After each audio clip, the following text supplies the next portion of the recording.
La Bible en cette tradition, c'est avant tout une technologie au service de la recherche biblique. Ce sont des laboratoires sur Internet que nous avons mis une dizaine d'années à élaborer, qui sont créés sur le plan numérique par un de nos frères, très génial, qui s'appelle Kevin Stevens, qui sera avec nous au trimestre prochain. Et c'est ce laboratoire que je présente devant vous sur quelques versets de Saint Matthieu, juste pour que vous ayez une idée de l'étendue de notre travail. En ligne, dans ces laboratoires, nous essayons de retraduire et réannoter toutes les Écritures. C'est très ambitieux, vous allez voir. Donc, dans un premier temps, nous pouvons éditer le texte biblique. Vous voyez ici le texte biblique. Pour chaque verset, un certain nombre de révisions. 7 ou 8 personnes ont déjà travaillé, par exemple, sur ces versets, qui est présenté dans la diversité de ces versions traditionnelles. J'espère que vous comprendrez un peu mieux pour ceux qui n'êtes pas biblistes parmi vous, au terme de notre soirée. Donc après avoir soigneusement, je vous montre juste comment ça se fait très facilement, on clique sur une nouvelle révision, une fenêtre d'édition s'ouvre et nous pouvons très minutieusement faire ce travail de dentelière qui consiste à vous donner à entendre la trace de la parole de Dieu selon le grec, selon le syriaque, selon le latin, selon les différentes langues. Polyphonie du texte. Et puis ensuite, nous commentons ce texte biblique dans 3 dimensions. Tout d'abord, le texte en tant que texte. La Bible est une extraordinaire cathédrale littéraire et elle mérite d'être décrite pour elle-même. Et donc, comme vous le voyez, ici, seulement 3 rubriques, mais il peut y en avoir plus. On peut décrire le texte du point de vue de la critique textuelle, bien sûr, d'abord, sa constitution matérielle, ici, peu de notes encore, du point de vue du vocabulaire, de la grammaire, des procédés littéraires ou des genres littéraires. À chaque fois des notes plus ou moins savantes, mais toujours très analytiques et liées à une portion du texte. On essaie de commenter un texte. Nous le situons dans son contexte, bien sûr, à la fois contexte historique et géographique et contexte culturel. Comme vous le voyez ici, évidemment, nous sommes dans l'adoration des mages, l'épisode des rois mages. Donc là, il y a beaucoup de choses à dire ou à ne pas dire. Et comme vous le voyez, l'avantage d'Internet, c'est que nous avons beaucoup de contenu multimédia. Et par exemple, ici, s'agissant de Bethléem, nous avons complètement décortiqué le patrimoine de l'école biblique, le patrimoine archéologique ou photographique, à travers le guide de Terre Sainte de Jerry Murphy O'Connor. Nous avons encore plus et encore mieux, mais nous avons intégré tout le guide de Terre Sainte et bien d'autres choses. Des cartes, nous avons refait près d'une centaine de cartes bibliques très actualisées grâce au grand talent de notre sœur Marie-Reine et en contact avec les différents spécialistes de la maison pour diverses choses. Donc voilà le contexte historique géographique, les lieux de vie, ici, qu'est-ce que c'est que l'étoile, les symboliques des astres, les textes anciens, la textualité biblique, la littérature péritestamentaire, tout ça c'est le contexte culturel. Voilà. Et peut-être le moment plus original par rapport aux Bibles qu'on achète dans le commerce, c'est un grand attrait pour l'histoire de la réception. La comparaison des versions, c'est-à-dire qu'en fait, la Bible elle-même est une réception. La Bible, c'est la réception dans les mots humains d'une parole ineffable. Et elle n'a cessé de s'écrire et de se réécrire en se citant. On a même des livres qui sont pratiquement des calques, des réinterprétations d'autres livres. Et en l'occurrence, les traditions concernant la vie de Jésus sont l'objet, en particulier des différents évangiles canoniques qui rapportent le même épisode, comparaison des versions, liturgie, la façon dont le texte est reçu en liturgie, donc y compris de la musique. Les moines bénédictins nous ont donné toute l'année liturgique grégorienne qui est indexée par un musicologue précieusement tout le long de notre texte. la tradition chrétienne, la tradition juive, bien sûr, avant, quand il y a lieu, la théologie, la littérature, les arts visuels. Donc là, ça permet de mettre de très belles images et des fiches d'histoire de l'art plus ou moins complètes, épisode par épisode. Là, nous avons un assez gros travail à faire, mais sur le roi mage, on a quand même un certain nombre de choses assez essentielles. Histoire de l'art, la musique. Donc là aussi, nous sommes déjà, à présent, j'ai la fierté de dire que nous sommes déjà la plus grosse base, Bible et musique, de tout Internet. Pour la bonne raison que nous avons pillé systématiquement les meilleures choses qui existaient pour en faire, piller, je veux dire, on a pillé leurs références pour en faire nos notes. Et vous pouvez écouter les pièces de musique dans la mesure où YouTube a bien voulu nous les laisser. Et puis on a même le cinéma, et je vous signale, c'est un ami compositeur qui m'a fait connaître cette merveilleuse petite bande dessinée qui est faite, en fait, c'est un petit film qui est fait avec des peintures à l'huile sur verre dans la tradition slave. C'est absolument merveilleux. Bon. Mais le but n'était pas de vous parler de ça, mais déjà de vous dire ce que nous faisons. Et les pépites de la Bible en ses traditions, ce sera l'un d'entre nous, une fois par mois, ou un peu plus ou un peu moins, ouvrira une des zones d'annotation. Par exemple, le frère Olivier, qui fait sa thèse à l'université hébraïque dans la tradition juive, je pense un soir ouvrira le laboratoire à un endroit où il a fait une très belle découverte dans la tradition juive et nous expliquera. Le père Tavardon, qui parlera, Inch'Allah, la semaine prochaine, va nous parler, lui, des pères de l'Église, en quoi la lecture des pères, qui apparaît ici en tradition chrétienne, éclaire, n'éclaire pas, enfin comment elle peut nous être utile pour comprendre le texte biblique, et ainsi de suite. Voilà, ça c'était un cadrage un peu général. Je pense qu'il était bon de commencer par cela, et j'en viens à notre propos ce soir. Donc, j'essaie de commencer par le commencement, c'est-à-dire de donner un petit peu notre position par rapport au texte biblique. Et notre position, c'est que le texte biblique n'est pas que tout de suite une représentation de quelque chose extérieur à lui, n'est pas que le vecteur d'idées ou d'événements historiques qui sont extérieurs à lui et qui compteraient plus que lui. Il est en lui-même une force, il est en lui-même une énergie, une puissance. Et l'examen de sa transmission à travers les âges nous apprend exactement cela. Donc quelques images, pour beaucoup d'entre vous, de simples rappels, peut-être futiles, et pour quelques-uns, j'espère, des jolies découvertes. Alors que je retrouve notre affaire.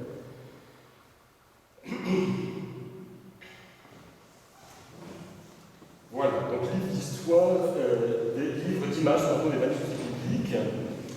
Et tout d'abord, la textualité antique, si on ose une telle généralité, témoignage de piété avec le texte, dans le judaïsme ancien. Avant l'écrit, la vie. Les premiers supports de l'écriture dont les archéologues aient enrichi les musées nous rappellent qu'avant le texte, il y a la vie, d'où déborde le texte. Le texte est d'abord à conserver sur les tables du cœur de la mémoire. Proverbe 7.3. Et à défaut du cœur de la mémoire, la tablette de la mémoire, on les conserve sur des tablettes de cire, comme c'est le cas ici, d'argile, des tablettes de bois, des planches de plomb, des feuilles de parchemin. Dans la tradition religieuse judéo-chrétienne, les textes ne sont pas les purs supports d'idées abstraites. Ce sont les moyens efficaces d'une pratique visant à conserver la mémoire réelle d'une présence agissante aux côtés des hommes et dans l'histoire. Donc l'écrit est un aide-mémoire, d'où l'importance de le lire dans ses traditions et de ne pas en faire un absolu en lui-même. Les textes antiques sont en lien étroit avec l'art de la mémoire, particulièrement les textes bibliques. En témoigne le fait que les plus anciens sont écrits en consonnes, sans signe vocalique, diacritique, et bien souvent en scriptio continua, sans séparation même entre les mots. Alors allez-vous me dire, mais comment lit-on un texte dont les mots ne sont pas séparés? En fait, on le lit parce qu'on le connaît d'une certaine manière, et il est véritablement un aide-mémoire, un petit peu comme les musiciens qui, s'ils n'ont pas l'oreille absolue pour déchiffrer la partition, la déchiffrent parce qu'ils l'ont entendue et travaillent avec les enregistrements d'autres interprètes. Dans le grand rouleau d'Isaïe retrouvé à Qumran, par exemple, le texte en hébreu carré, avec seules les consonnes qui sont indiquées, les mots sont séparés. On peut le consulter directement sur le site du Musée d'Israël. La plupart des manuscrits que je vous montre ce soir sont accessibles et quelquefois en très haute définition, y compris avec des images spectrographiques sur Internet. Pratiquement, Internet ruine le travail des critiques textuelles, puisque vous pouvez vous-même aller voir pratiquement tous les manuscrits dont il est question. Voilà un exemple de scripture continua ou poésie continua, les mots sont plus ou moins séparés. Pour le lire, il faut pouvoir suppléer les voyelles, repérer les mots, autant dire qu'il faut savoir ce qu'on lit avant de le lire, idéalement le connaître déjà, en avoir garni sa mémoire. Un peu comme une partition musique. Toute lecture est d'emblée une interprétation. Dans l'Antiquité d'ailleurs, la lecture était généralement orale, voire chantonnée. Le texte de saint Augustin, s'étonnant de voir son maître Ambroise lire sans parler, est célèbre de ce point de vue-là. Lire de tels textes, c'est littéralement, et c'est la mystique de la lecture dans un certain judaïsme, ressusciter le texte en lui donnant souffle, voix et voyelle. Dans le souffle de la lecture, les lettres écrites sur la page sont comme la vallée d'ossements desséchés du prophète Ézéchiel au chapitre 37. Elles sont également comme le buisson ardent révélé à Moïse en Exode 3, qui brûle sans brûler. Le texte, comme buisson ardent, c'est encore un très profond enseignement dans le judaïsme rabbinique. Chaque lecture communique au texte et reçoit du texte l'incandescence du sens. Le texte n'en disparaît pas pour autant à chaque lecture, il reste disponible dans une espèce de présent suspendu à tous les instants du temps, un présent qui ressemble à l'éternité divine. Pas étonnant que Dieu et le livre, Dieu et le texte écrit aient tant à voir ensemble. Le texte écrit comme non seulement aide-mémoire, mais signe efficace, et en théologie catholique, on dirait sacrement, en tout cas sacramental, intégré à un art de la mémoire. Le texte écrit dans l'Antiquité connaît des usages rituels. Par exemple, alors c'est ce que je vous montrais ici, le papyrus Nash, fragment du IIe siècle de notre ère conservé à Cambridge, présente les 10 commandements en 24 lignes, dans une combinaison des versets d'Exode 20 et de Deutéronome 5, qui témoigne d'un texte hébreu ancien, plus proche de ce qu'on appelle la Septante, donc la version, pour aller vite, traduite en grec depuis l'hébreu par les Juifs d'Égypte à partir du IIIe siècle avant Jésus-Christ, plus proche de la Septante que du texte masorétique.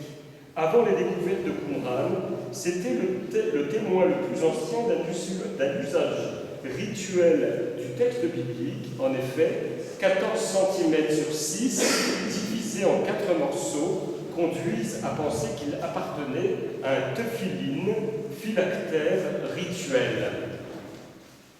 Ces petites boîtes contenant de minuscules rouleaux nous rappellent que dès l'Antiquité, le juif pieux doit porter le texte au plus près de son corps, entre les yeux même, à en croire le Deutéronome. Tu les liras comme signe sur ta main, elles te seront comme un fronton entre les yeux, comme pour bien manifester que la parole est proche, veut entrer en contact physique avec la chair des hommes. Dans ce port des téphilines, pour nous qui croyons finalement en l'incarnation du Verbe, il y a comme une apophésie, pour parler comme Agrippa d'Aubigné, ou une prophétie, de leur point de vue à eux, de cette incarnation, la parole au plus près de la chair. En 2014, Jonathan Adler, à l'université hébraïque, a retrouvé, déplié et étudié les téphilines de Qumran laissées intactes depuis leur mise au jour en 1952, probablement dans la grotte 4. On peut les examiner en ligne très en détail. Je vous conseille d'aller voir sur le Léon Lévy Dead Sea Scrolls Digital Library. Vous avez là voilà les téphilites, vous voyez, vraiment tout petits, bien coincés dans leur boîte. Le texte est écrit donc non seulement comme aide-mémoire, mais comme sacrement, en tout cas ayant une force telle qu'il doit être rapproché du corps. J'en viens à la vénération des humbles supports du grand nom. Lorsque le texte devenait usé, qu'il apparaissait des trous, des lacunes, des défauts irrémédiables, il devenait impropre, bien sûr, à l'usage, lecture ou rite, en particulier à la lecture publique. Mais par égard pour le sens, avec un S majuscule, dont il était porteur, et surtout par égard pour le nom, probablement divin, qui y est écrit, on ne le jetait pas aux ordures, on l'entreposait dans une remise attenante à la synagogue, ou Géliza, terme hébreu signifiant dépôt, mise en dépôt, avant les découvertes de Qumran, les fragments de la Géliza de la synagogue Ben Ezra, découverts par Salomon Schechter dans le vieux Caire, à la fin du 19e, étaient considérés comme le plus ancien témoin de la Bible hébraïque. Des dizaines de milliers de manuscrits retrouvés datant de 870 après Jésus-Christ au 19e siècle. À trois exceptions près qui confirment la règle, les livres bibliques tirent leur sainteté, écrite, si je puis dire, de la présence sur eux du nom divin. Le Dieu biblique est en effet révélation d'un nom dès le 3e chapitre de l'Exode. À Moïse qui lui demande son nom, depuis le buisson qui brûle sans brûler, il répond par la sublime tautologie « Je suis qui je suis » ou tout aussi bien « Je serai qui je serai » ou « Je suis qui je serai » Exode 3, 14. 4 consonnes sans voyelles, vous les voyez ici à gauche. 4 consonnes sans voyelles, Yodhe Vavhe, nom réputé, intraduisible et imprononçable, nom énigme qui, n'étant pas vocalisé, constitue une espèce de trouée au cœur du texte, un signe exprimant les différentes facettes du temps, si l'on veut, s'il est vrai que le tétragramme est en lien avec Echie, Achia, Echie, ce qui est toute une question. En tout cas, on le sait dans la tradition chrétienne, ce nom ineffable révélé à Moïse et présent dans toute l'Écriture est le fondement de la métaphysique de l'Exode, comme on peut dire, et d'une certaine manière de toute l'œuvre d'un Thomas d'Aquin, comme aussi bien elle est aujourd'hui le fondement des méditations paradoxales sur la présence de l'absence chez Jabès, Derrida ou Méchonique, grand poète et grand théoricien juif du siècle passé. Les scribes eurent bien conscience de l'extraordinaire symbolisme qui unit la transcendance divine, d'une part, et l'espèce d'ubiquité, d'éternité du texte écrit en tant qu'écrit. Comprenons bien que le texte écrit en tant qu'écrit, il est fragile, on peut le déchirer, il peut lui arriver des tas de malheurs, mais en même temps, il a cette particularité de pouvoir traverser l'espace et le temps en restant intact. Quand vous lisez dans l'Évangile qu'il était écrit ceci sur le titulus, sur la croix de Jésus, d'une certaine manière, si vous faites confiance à l'évangéliste, vous lisez l'écrit à traverser les générations et vous lisez la même chose. Vous êtes au pied de la croix, d'une certaine façon, si vous voulez. Les scribes en ont bien conscience, les prophètes aussi, si on s'en réfère à Habacuc 2.2 ou Isaïe 8.1, où Dieu lui-même ordonne aux prophètes de mettre par écrit de telle sorte que sa parole reste présente aux instants du temps, au lieu de l'espace où elle sera colportée. Ceux qui produisirent le Nouveau Testament, d'ailleurs, allèrent jusqu'à faire du livre comme tel une image de Dieu. Jésus est représenté avec un rouleau. Et il est finalement, dans l'Apocalypse, celui qui, d'une certaine manière, est l'auteur du livre, est le lecteur par excellence du livre, et d'une certaine façon, livre lui-même. Jérôme de Stridon, notre saint patron à tous, est allé jusqu'à dire ignoratio scripturarum est ignoratio Christi, qui n'est pas une leçon de morale, ce n'est pas trop le genre de Jérôme, ce n'est pas soyez bien gentils et lisez bien vos écritures, sinon vous serez de mauvais chrétiens, c'est une affirmation ontologique. un lien absolument intime entre la chair de Jésus-Christ et le corps du texte des Écritures. En même temps, donc, les scribes antiques ont inventé le moyen graphique d'éviter que Dieu soit réduit, comme on dirait en théorie littéraire contemporaine, à un effet de sens du texte. Ils traitèrent le nom divin d'une manière extraordinaire. Comme pour suggérer son lien avec la révélation originelle, le tétragramme Yod-Hé-Vav-Hé était par exemple au milieu d'un texte grec ou d'un texte en hébreu carré, inscrit en hébreu en écriture paléo-hébraïque. Donc vous avez ici quelques exemples et une occurrence, vous en voyez une autre ici, où le nom divin est d'une certaine manière le lieu d'une rencontre singulière entre les langues. Cette pratique continua longtemps, y compris dans les manuscrits chrétiens, comme ce papyrus que je vous montre ici, manuscrit de la Septante, où le nom divin est écrit au milieu du texte grec en caractère paléo-hébreu.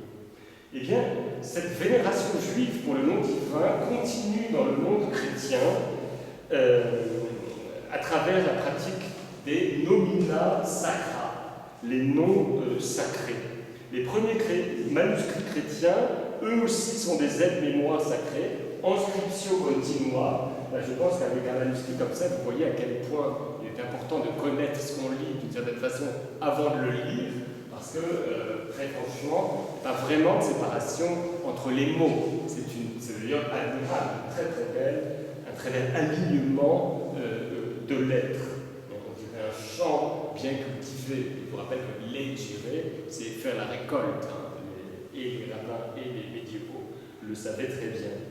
Ils contiennent un certain nombre de manuscrits paléo-chrétiens, le nom divin dans son écriture singulière, mais on y observe aussi, et je trouve ça très émouvant, que plusieurs mots liés à Jésus-Christ reçoivent un traitement analogue à celui que les scribes juifs réservaient au nom propre de Dieu révélé à Moïse. Les scribes chrétiens changent d'écriture comme pour rendre repérable, même par ceux qui ne savaient pas lire, les mots comme Seigneur, Dieu, Jésus, Christ, croix, qui sont abrégés graphiquement, comme on le voit encore sur les icônes. Sur les icônes, les assemblages de lettres renvoient à ces christogrammes, ou comme on va le voir, storogrammes. Signe de la foi qu'on plaçait en lui, le nom de Jésus était ainsi traité à l'instar du nom de Dieu lui-même. Et aujourd'hui, les partisans d'une christologie très haute, très précoce, font grand cas d'une datation possible de cette apparition des nomina sacra dans les manuscrits proprement chrétiens. Cela alla encore plus loin. Je voudrais parler ici des storogrammes qui m'ont fasciné pendant les 15 ans où, avec 60 personnes, nous nous sommes immergés dans les 3 malheureux chapitres de la fin de Saint Matthieu, la passion de Jésus sur Saint Matthieu. On dit parfois que les premières représentations de la croix sont tardives, après que l'Empire romain eut arrêté de pratiquer ce supplice horrible. Comme premier témoin, on cite généralement ce graffito du Palatin daté du IIIe siècle, montrant un soldat adorant un crucifié à tête d'âne, moquant peut-être la foi d'un chrétien nommé Alexéménos CBT Féol. Alexaménos adore son Dieu. Pour une représentation plus réaliste, on évoque la superbe porte en bois sculpté de la basilique Sainte-Sabine, Cocorico, basilique des Dominicains, nettement plus tardive. En fait, il semblerait que la première représentation de la croix connue relève d'une sorte de christographie. Pour croix ou crucifié, les scribes inventèrent le staurogramme, combinaison de la lettre Rho et de la lettre To, qui visuellement ressemble à un crucifié. La boucle figurant la tête, pendant que les 2 bras du To figurent les bras. On le trouve, ce staurogramme, dans les papyrus chrétiens les plus vénérables, comme P66, P45, P75, bien connus de tous les néo-testamentaires. Un usage spectaculaire apparaît sur un fragment du 4e évangile. Donc vous voyez ici, j'ai agrandi tout ça. Ce sont des photos que j'ai prises sur Internet il y a déjà 5 ou 6 ans. Je pense qu'on trouve tout ça en bien mieux aujourd'hui. Donc un usage spectaculaire apparaît sur un fragment du 4e évangile du papyrus 66. Voici les fragments. Les revoici avec à côté une traduction, et j'ai mis dans la traduction les staurogrammes pour que vous puissiez voir à quel point ils sont intéressants. Crucifié, c'est le staurogramme suivi de la désinence du verbe. Donc machin et, en quelque sorte, sur la croix, c'est le staurogramme, ils le crucifièrent, c'est là encore ce staurogramme. Donc il y a quelque chose de très saisissant, vous voyez la façon dont le langage est mobilisé.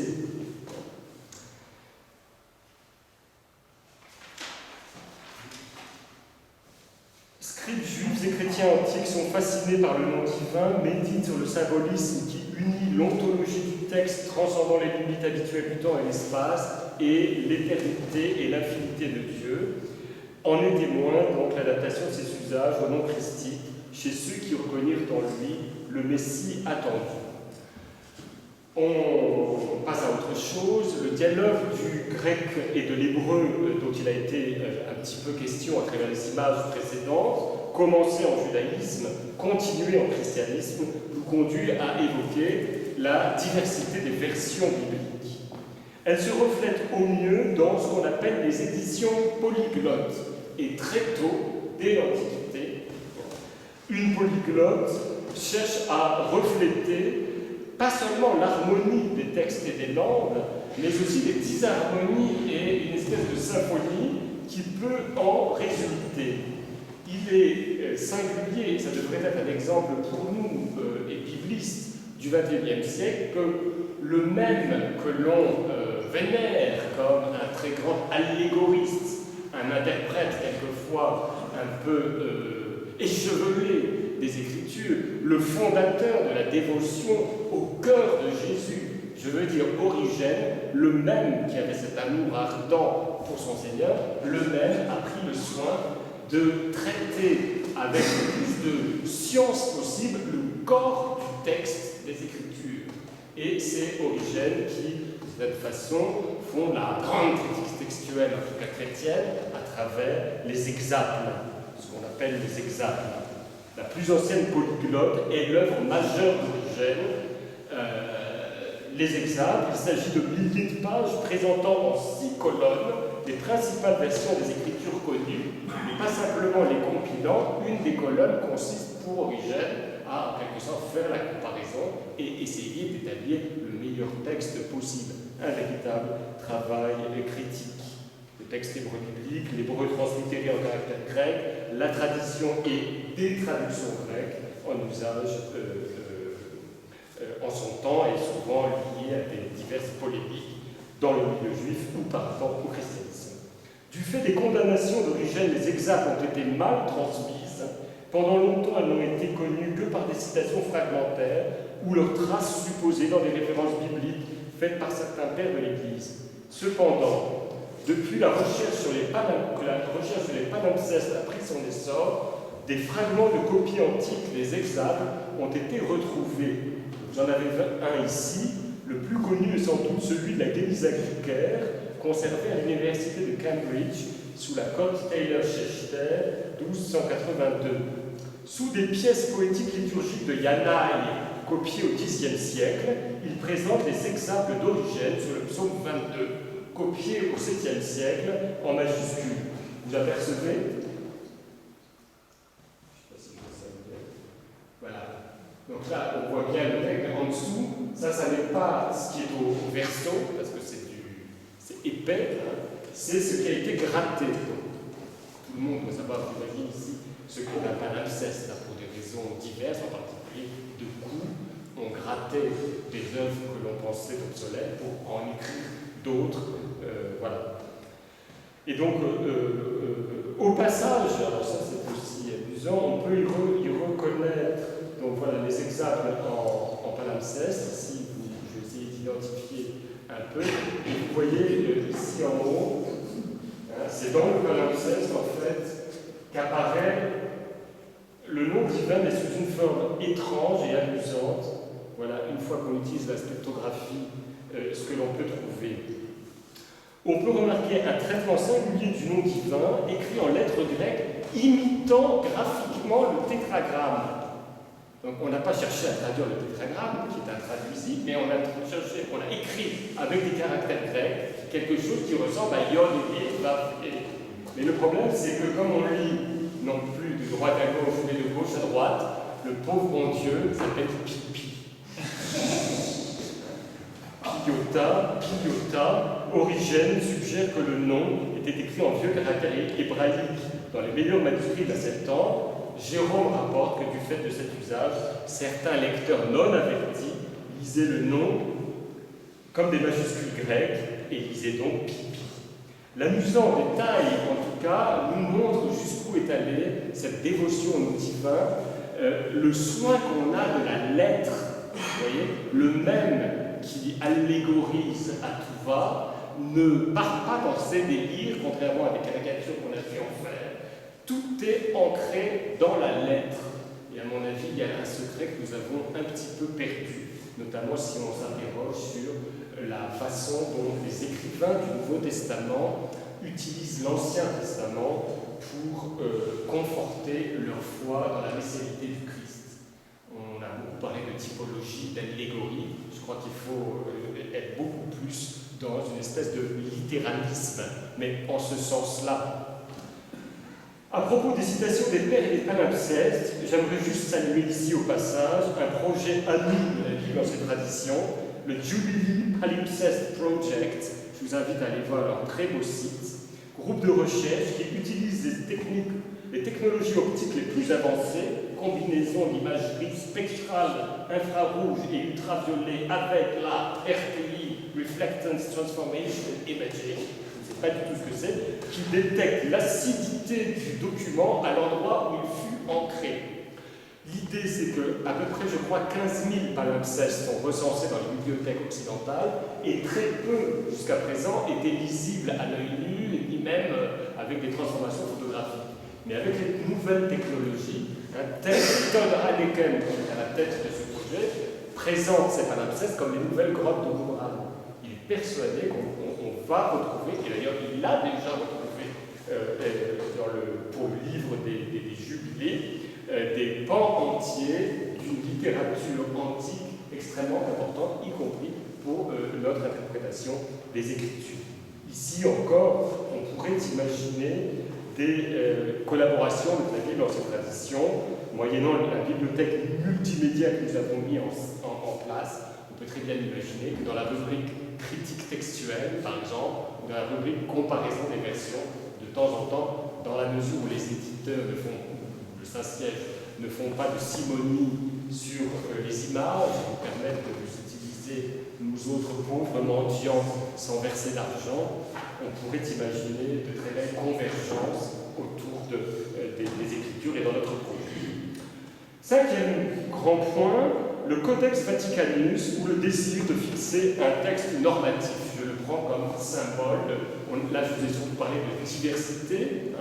Il vient d'un moment où, j'allais dire, les autorités, litrées et crossées, ou simplement couronnées en l'occurrence, sifflent leur appel et ont besoin d'une version qui s'impose.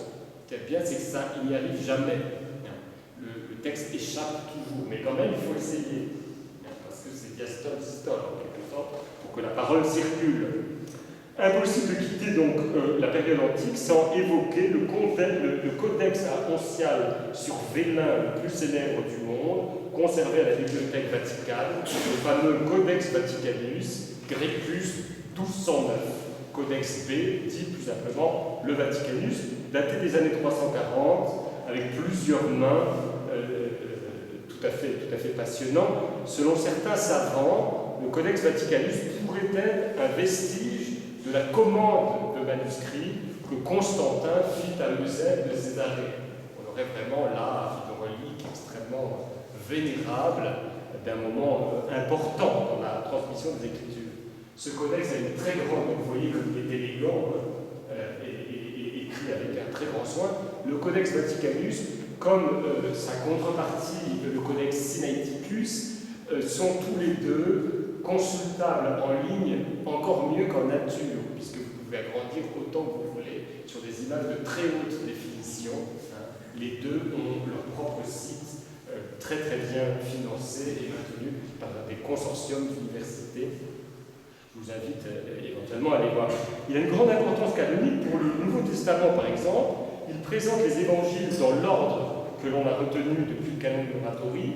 Il présente l'évangile selon Jean sans la péricope de la femme adultère, qui pose un certain nombre de questions, et l'évangile de Marc avec son final court, vous le voyez ici, et qui me plaît tellement, son final court si énigmatique et ironique. Il faut imaginer, on peut imaginer, c'est encore une fois une question disputée, qu'avant qu'on ajoute à la fin de Marc une compile des meilleures apparitions du ressuscité, comme nous l'avons aujourd'hui, cet évangile se terminait ironiquement et énigmatiquement, comme vous le voyez ici. Alors évidemment, scriptio continua, il faut bien lire Udeini, Uden, Eipan, Ephobunto Gar. Donc imaginez, j'ai passé 1h30 à vous raconter la vie de Jésus. Imaginons que Marc soit en effet le disciple de Pierre, donc imaginez Saint Pierre dans sa catacombe qui raconte la vie de Jésus et il termine en disant « Et elle ne dit rien à personne car elles avaient peur ». Quelle est la réaction de l'auditoire? Très probablement un énorme éclat de rire. Parce que le vieux Barbon ne serait pas là en train de me raconter toute cette histoire si elle n'avait pas fini quand même par causer et par raconter. Et j'aime interpréter comme ça le final court de Marc, donc d'un point de vue complètement pragmatique, c'est-à-dire que vous annoncez mieux la réflexion dans un éclat de rire qui dissipe en quelque sorte la peine et dans une interlocution réussie que dans la lourdeur de récits pleins d'images qui essayent de figurer l'infigurable. Les grands artistes chrétiens l'ont très bien su, et j'ai en tête le baptistère des frères Pisano à Florence, me semble-t-il, baptistère complètement, dans le baptistère, Landon, la parole, complètement historié avec les scènes de la vie de Jésus, elles y sont pratiquement toutes, sauf la résurrection. Et l'endroit qui correspondrait à la scène de la résurrection, c'est justement l'endroit où le diacre arrive avec l'évangile, le pose et proclame la parole.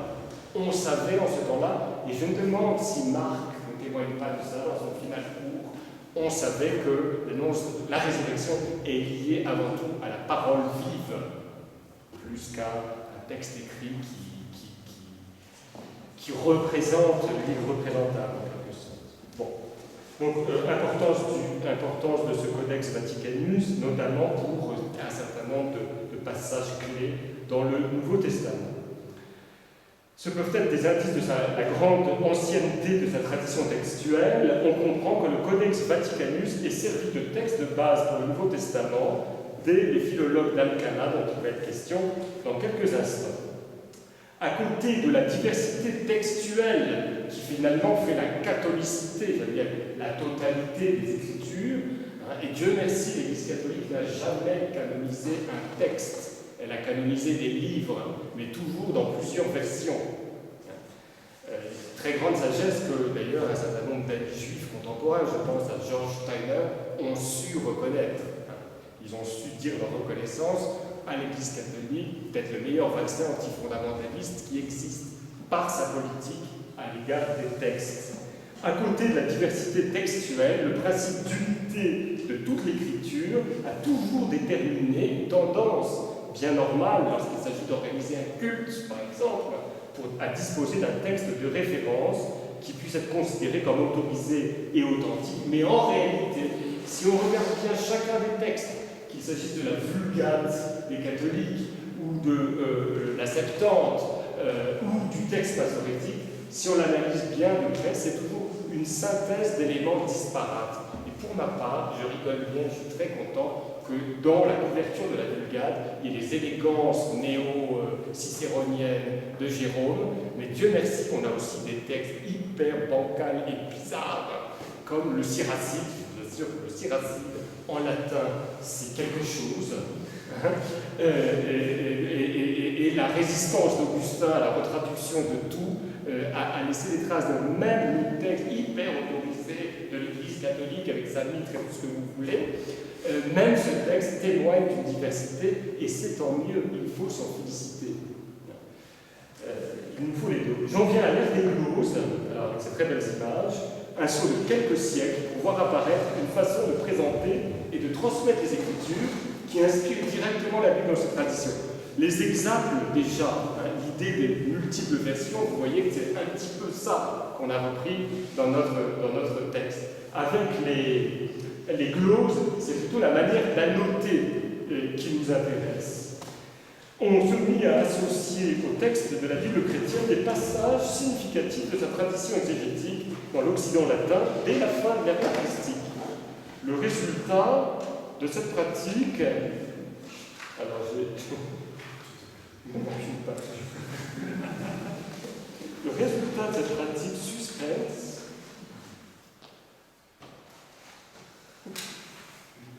ressemble à la disposition typographique des gloses grammaticales de l'Antiquité classique et annonce celle du Talmud que nous connaissons aujourd'hui. La glose est l'essence même de la Bible dans ses traditions. Créer une note sur la plateforme de la Bible dans ses traditions revient à gloser, à remplir les marges de gloses. Certaines sont des gloses intertextuelles très sèches, presque comme une massore. On dit que ça se retrouve là, ça se retrouve là. D'autres sont des gloses beaucoup plus amples, mais nous faisons, comme l'ont fait les glosateurs du Moyen-Âge, un tri le plus éclairé possible, selon des critères que nous nous donnons, domaine par domaine, un tri pour trouver les sentences, les phrases les plus importantes, les idées, pour tailler tout ça, sentenciariser tout cela, comme disent les spécialistes des gloses. Et surtout, assigner à ce passage de la tradition un point d'impact précis dans le texte biblique dont il émane ou avec lequel il crée un effet de sens. À l'origine, la glose est monastique et mystique. C'est ce que je vous présente à l'écran. À partir du 7e siècle, des moines irlandais commencent à inscrire des brèves explications en exergue des psaumes du psautier qu'ils priaient au quotidien. Vous avez de la chance, vous avez un psautier complet. Moi, quand j'étais à Toulouse, un de nos pères d'heureuse mémoire, le père J, m'a envoyé à la bibliothèque municipale pour regarder le psautier des novices dominicains, pratiquement à la fondation de l'ordre. Figurez-vous que le psautier des novices dominicains n'est que le premier verset de chaque psaume. Parler de l'art de la mémoire, c'est que le but du noviciat était d'apprendre par cœur. Donc eux, ils avaient un psautier complet, et du coup, ils se sont mis à y inscrire des extraits des commentaires de Jérôme, d'Augustin ou de Cassiodore, et ces extraits sont très importants, très intéressants pour nous, et très émouvants, puisque ce sont des extrapolations qui permettent d'appliquer les paroles qui apparaissent dans le psaume à tous les actants, à tous les personnages qui composent ce que nous appelons le corps mystique du Christ. Ça n'est pas que la bouche de Jésus qu'on entend dans le psaume, c'est la bouche de tous ceux qui en lui sont fils dans le Fils, et c'est cela, pour aller très très vite, que ces gloses monastiques, évidemment le moine, c'est cela sa vie, voulait nous faire vivre. Internet permet de feuilleter par exemple l'intégralité du merveilleux psautier gallican de Saint-Gall, 850-860, dont je vous montre ici la première et la dernière page. Vous voyez, comme c'est beau. Et puis, voilà, ce sont des moines, c'était élégant, ils n'ont pas trop surchargé. Il y a juste ce qu'il faut pour amplifier votre prière. Simplement, évidemment, qu'on n'allait pas en rester là, et la roue infernale du commentaire allait se mettre à déferler. À partir de la réforme du clergé au XIe siècle, à partir de l'établissement des écoles, au siècle suivant, cette manière de faire fut étendue à toute la Bible et à toute la tradition chrétienne pour composer de nouvelles gloses. Alors, vous voyez, les universitaires arrivaient avec leurs gros sabots, leurs bibliothèques entières. L'art de la glose ne visait plus seulement l'appropriation mystique de l'écriture, mais son intelligence en général. L'écriture devenait le point de concentration, de tri et de synthèse de toute la tradition de sagesse herméneutique occidentale. Cela finit par donner un corpus en plusieurs volumes, transmis aux écoles, qui en firent une base de leurs études, commentaient les commentaires et développaient le genre littéraire, glose de la glose. Autant d'opérations, soit dit en passant, que l'annotateur de la Bible dans cette tradition doit réinventer aujourd'hui, en tenant compte des conditions savantes du XXIe siècle, sous la rubrique, en particulier, tradition chrétienne. À l'orée du XIe siècle, la glose ordinaire apparut à Laon avec Anselme et Raoul. En plusieurs étapes, on aboutit à la grande glose, glossatura de Pierre Lombard, 20 ou 30 ans plus tard. Du coup, la glose ordinaire, qui avait dépassé par une grande, devient la petite glose. On peut, par exemple, feuilleter la glose sur les lamentations de Jérémie. Voilà la glose ordinaire, vous voyez le texte au centre, et puis les gloses autour, et puis des petites annotations interlinéaires. Donc tout ça, vous pouvez le consulter en ligne, 12e siècle. C'est un manuscrit copié en Autriche au 12e siècle par Gilbert d'Auxerre, collaborateur d'Anselme de Laon. Mais voici encore un beau manuscrit du Collège Saint-Bernard, institué en 1245 par l'abbaye de Clairvaux. Donc là, ça devient un peu plus compliqué, comme vous voyez. Ça vous rappelle quoi, une mise en page comme ça, dans l'imaginaire culturel d'aujourd'hui? Invinciblement, nous pensons au Talmud. Mais vous voyez que c'est allé dans l'autre sens, en fait. Je vais y venir dans un instant. Donc ici, il s'agit simplement de la généalogie du Christ selon saint Matthieu. Le texte écrit en grosses lettres est au centre, évidemment, il n'y a pas toute la généalogie, vous l'imaginez bien, relié à la glose ordinaire, organisée en plusieurs niveaux de paragraphes, au moyen de lettrines animées, soigneusement structurées par des pieds de mouche et des titres courants, alternativement rouge et bleu. Vous voyez comme c'est beau de près. Ah, si seulement nous avions des graphistes et des artistes à la dans cette tradition pour orner de la sorte notre site. Quelques décennies plus tard, dans les années 1230, la première école exégétique dominicaine, Recocorico, l'ordre dominicain, ordre des prêcheurs, a un lien précis avec l'histoire du texte biblique. L'école de Paris, menée par Hugues de Saint-Cher, assemble un énorme corpus de gloses qu'on appelle des postilles, c'est presque ironique, des petits postes, autour d'une nouvelle édition de la Bible latine réalisée dans le contexte de l'Université de Paris. Leur volume était tel, tenez-vous bien, qu'on en vint à les copier sans le texte biblique. Donc là, c'est Georges Steiner, au début de son magnifique livre « Réelle présence », un chapitre décisif, où l'hélice du commentaire finit par détruire la chose même qu'elle était censée commenter. Mais une des gloses plus raisonnables, absolument passionnante et intelligente, toujours en usage aujourd'hui, est le fruit de recherches authentiques, patristiques, novatrices sur les évangiles menées par le précurseur de la seconde école exégétique dominicaine, Thomas d'Aquin, en Italie dans les années 1260. Sa chaîne d'or, Catena Aurea, ou plutôt C. Catene Aurea, puisqu'il en composa une par évangile, reste des références aujourd'hui extrêmement intéressantes. Au XIVe siècle, Nicolas de Lyre composa des postilles innovantes par leur recours inédit à la tradition juive, y compris talmudique, mais si ample que là encore, les copistes ne reproduisirent plus le texte biblique.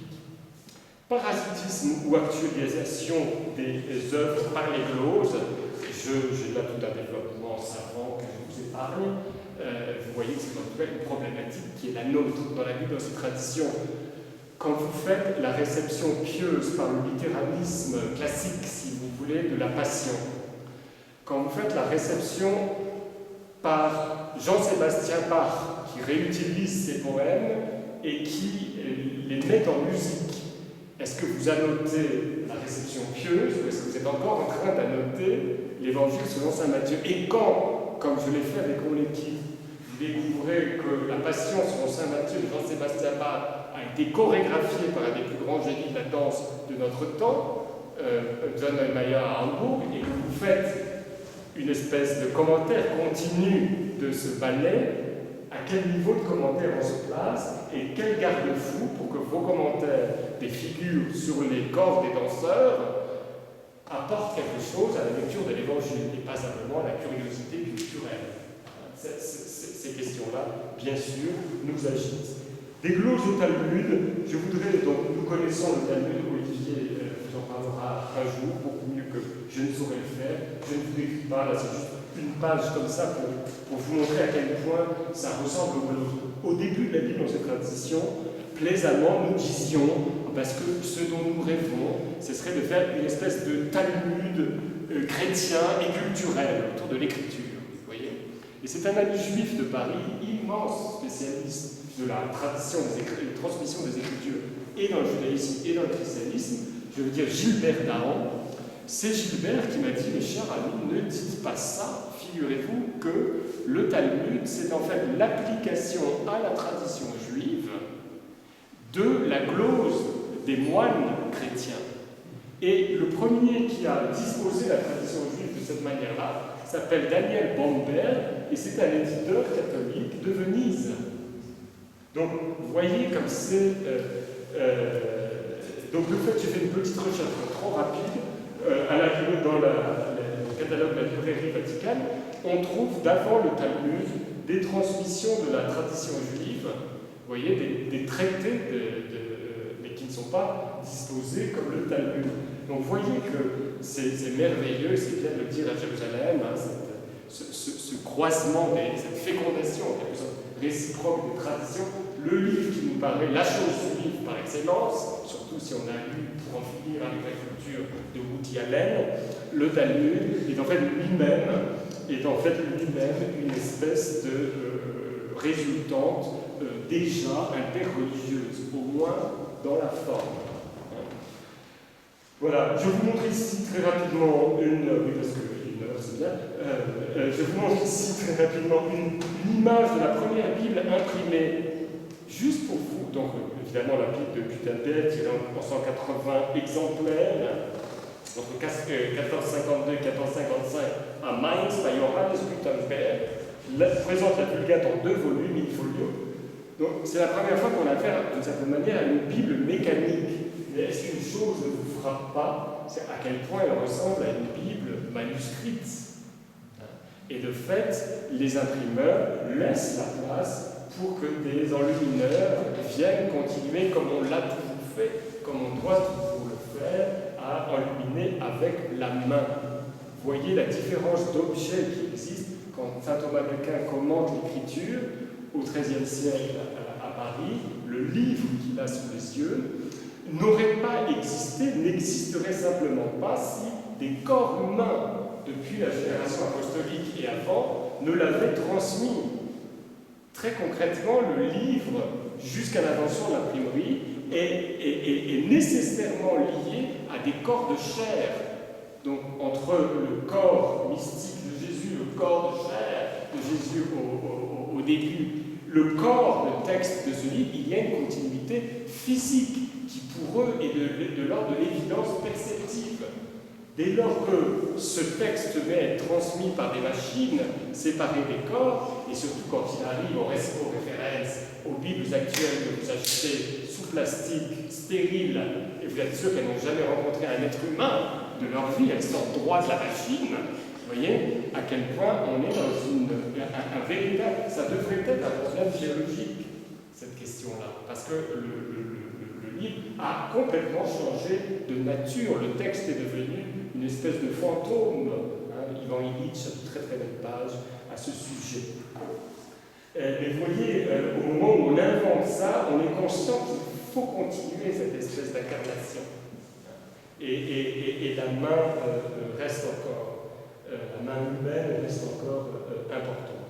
Je termine en évoquant le chef-d'œuvre de l'imprimerie renaissante en ce qui concerne la Bible, est peut-être un des plus grands chefs-d'œuvre de la Bible dans la tradition européenne, la fameuse Biblia Polyglotta Complutensis. Nous avons un descendant parmi nous de cette grande généalogie des biblistes espagnols.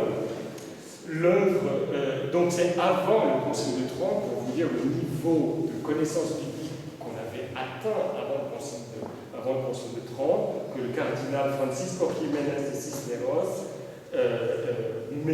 finance et met au point cette œuvre.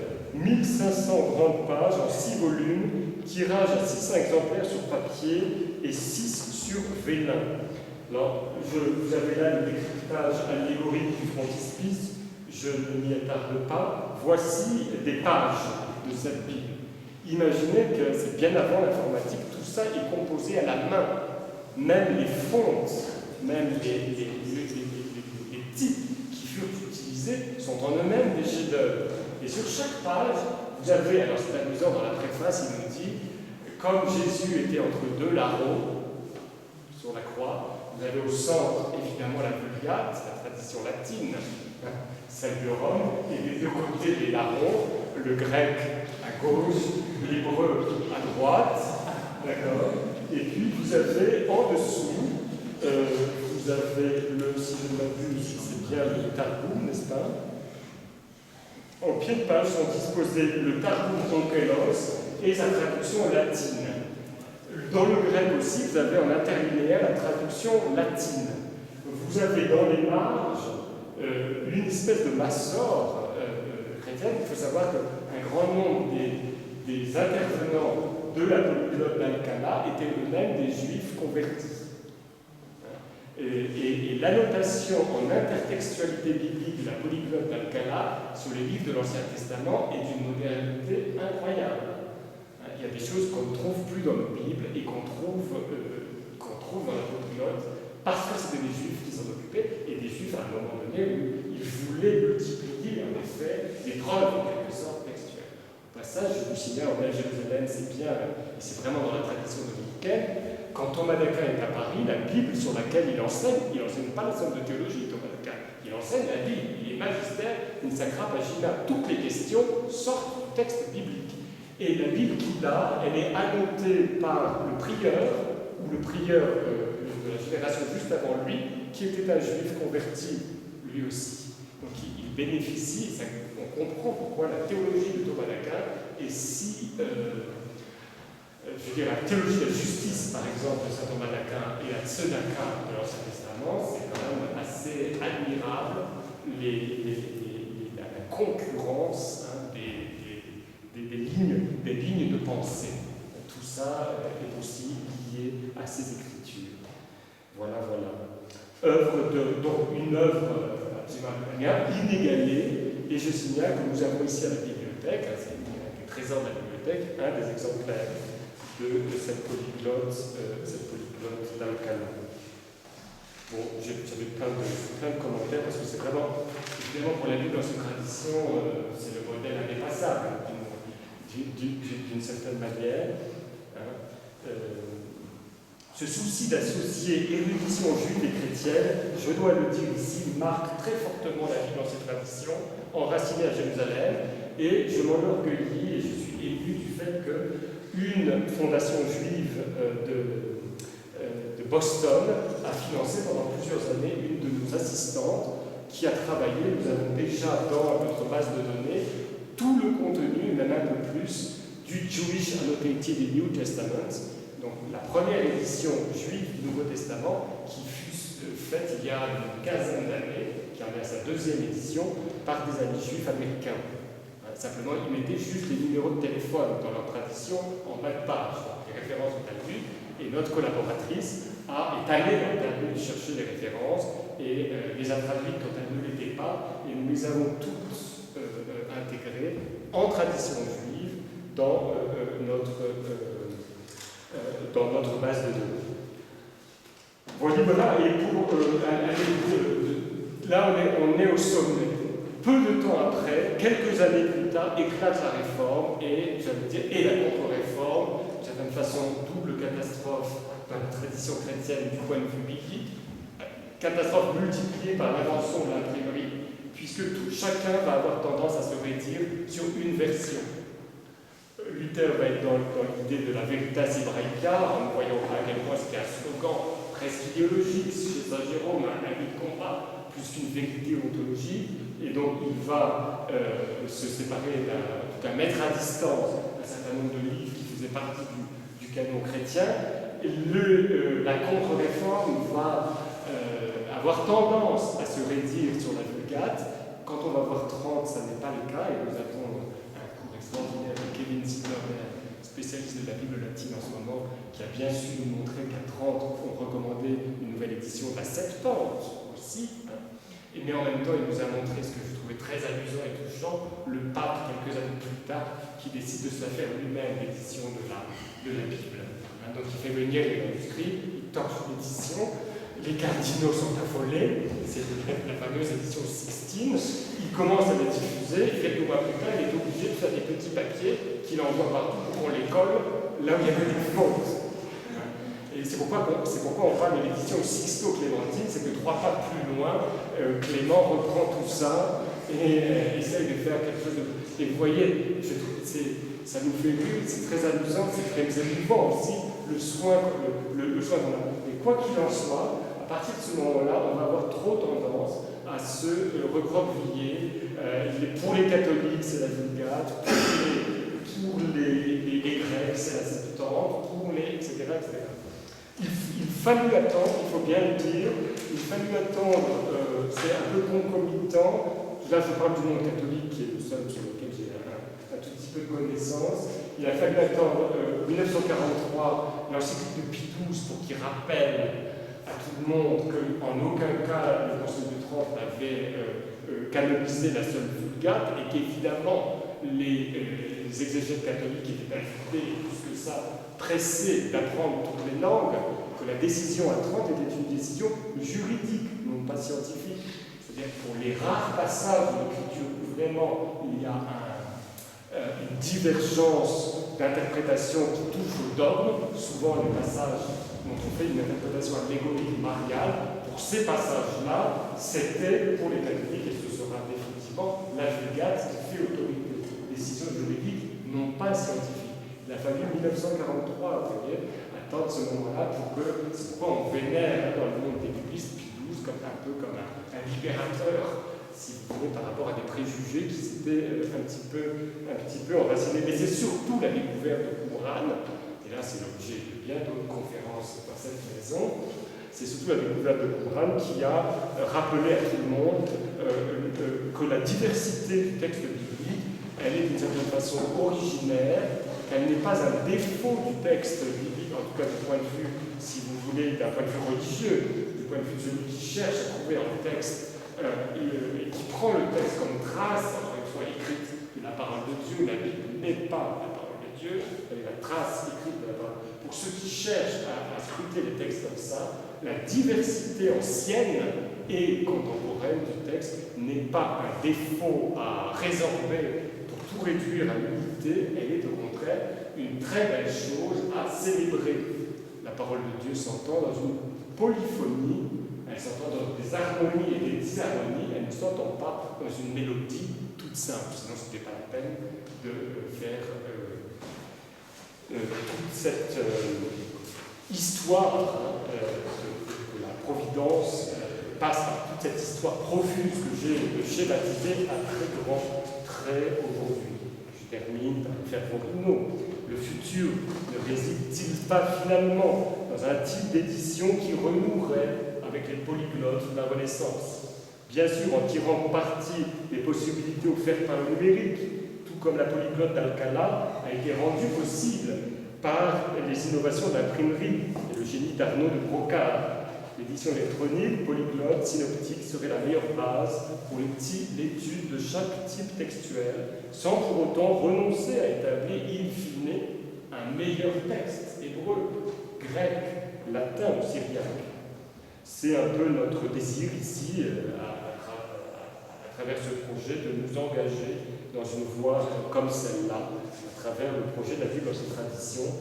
Et je vous montre, juste vous amuser. L'interface de consultation assez originale que nous avons mis que nous avons créé. Vous avez ici un rouleau digital. Donc, au début, c'était des rouleaux, puis ce sont devenus des codices, vous vous rappelez? Donc là, vous avez un rouleau digital et puis des petites lettres. Là, on est dans Matthieu, donc il n'y en a pas trop. Il y a byzantin, vulgate, syriaque, textus receptus et nestéalan. Les petites lettres vous montrent le moment où Saint-Esprit souffle plus fort, c'est-à-dire le moment où les versions disent des choses différentes. Voyez? Quand elles disent toutes la même chose, c'est moins intéressant que quand c'est un peu différent. Okay? Et donc, dans ce rouleau, vous pouvez parcourir toute la Bible. Hein. Vous pouvez retourner à la Genèse, si vous voulez. Voilà, normalement, le rouleau tourne. Vous savez, mais là, il est un peu tard ce soir, il doit être endormi. Voilà. Et vous arrivez à la Genèse. Donc, vous voyez, c'est un rouleau comme dans l'Antiquité. Mais si vous cliquez sur Notes, hop, ça devient une glose comme au Moyen-Âge. La colonne centrale est. Alors, ici, il y a peu de notes, on va rester dans Matthieu. Vous voyez surtout des notes en histoire de la réception, donc les images et la musique. Voilà, je vais retourner juste pour le besoin de l'exercice dans un endroit où je sais qu'il y a beaucoup de notes. Où nous étions, Matthieu, allez, en roue 3.